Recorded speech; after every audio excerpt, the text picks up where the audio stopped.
po ang pinabago niyong kontrata ni attorney. Binasa ko po siya. Mukhang okay naman. Nasunod naman po lahat ng bilin niyo. Mabuti naman kung ganon. Maaasahan ka talaga, Tyrone. Madam, na-inspire po kasi ako. Alam niyo ba, si Sir Chris, galing din siya sa hirap.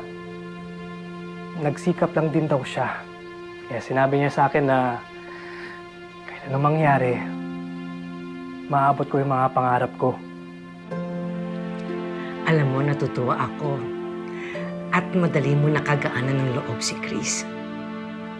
At least, kahit papano, naranasan mo magkaroon ng tatay. Oo.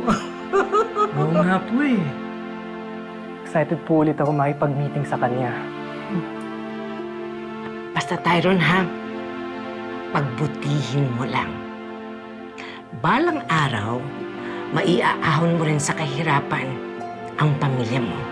At utang na loob ko din yun sa inyo, madam. Sana lang, buhay pa ako nun. Opo naman! GDKM, tiwala lang. Ano namang GDKM na yan? GDKM, Oh, opo. ano yon? Gagaling din po kayo, madam. Ikaw talaga, ang dami mong... Ewan ko. Promise, mangyayari po yun. Salamat po. Salamat din po.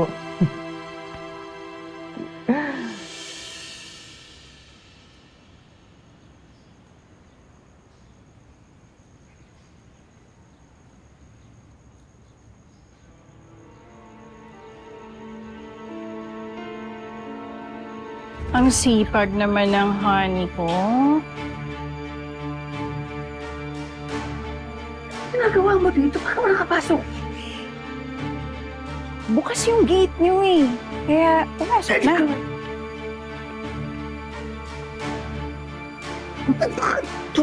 Baka may makakita sa'yo dito. Ano ka ba? Wala, tayo lang yun. Sobrang miss na kita. Miss na kita. Hindi ito ang tamang lugar. Ano ka ba? Baka Ano, wala ka ng lakas? Ha? Para sa akin? Ganon ba? hindi siya ganun. Ayoko lang kasing mahuli tayo. Ngayon pa ba? Mag-isip ka nga. Miss na kita eh. Aba, hindi na to.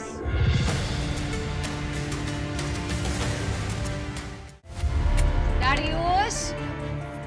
Mahal ko! Yes, asawa ko! Yes, mahal! Ano kailangan mo sa akin?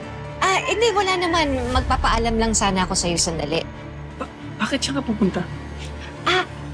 Inutusan kasi ako ni Madam Jacinta. Kailangan ko pumunta sa bangko. Pero yung pagkain mo tsaka yung baon mo nandun na sa mesa. Salamat, asawa ko. Gusto mo siguro may hatid na kita doon. Ay, hindi na. Kaya ko namang mag-isa. Ay, baka naman kita ng tayo mamaya, ha? Sige. Sige, bye-bye. Mag-iingat ka, ha? Salamat.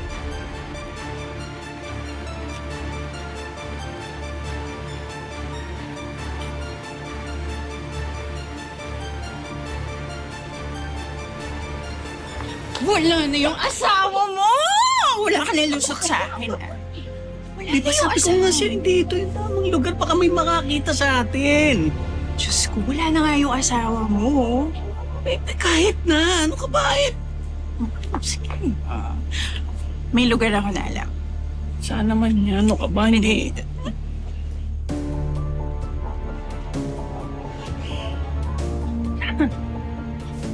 Dito. Ano?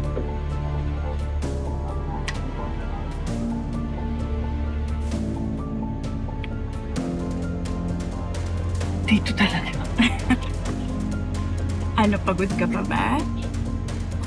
Wala ka na bang energy? Yan ka na naman eh.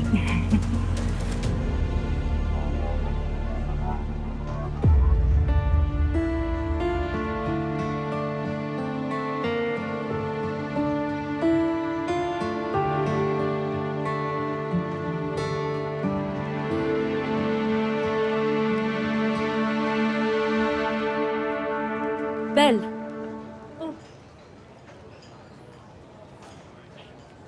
Trending kasi yung vid nila ni Natalie.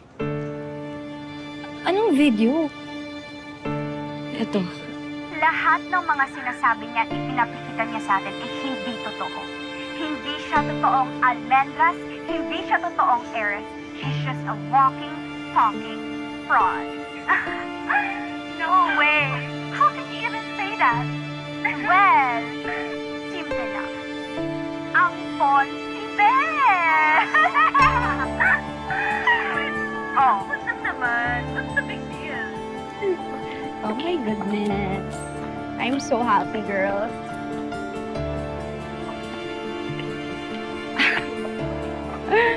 Look who's here. Ang sama mo talaga, Tali. Hindi ba totoo naman na tinapon ka lang?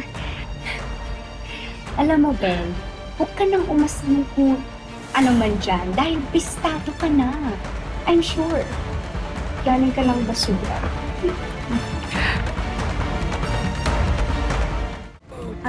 O sige. Sige, i-check ko. Melania, bahala ka na muna dyan sa shop habang wala ako. Alam mo, huwag kang mag-alala kasi lahat ng iniwan mo dito, aasikasuhin ko. Ano, may ibibilin ka pa ba? Hindi, wala na. Babalik din naman ako kagad. Sige, bye! See you later! Ano lang tayo?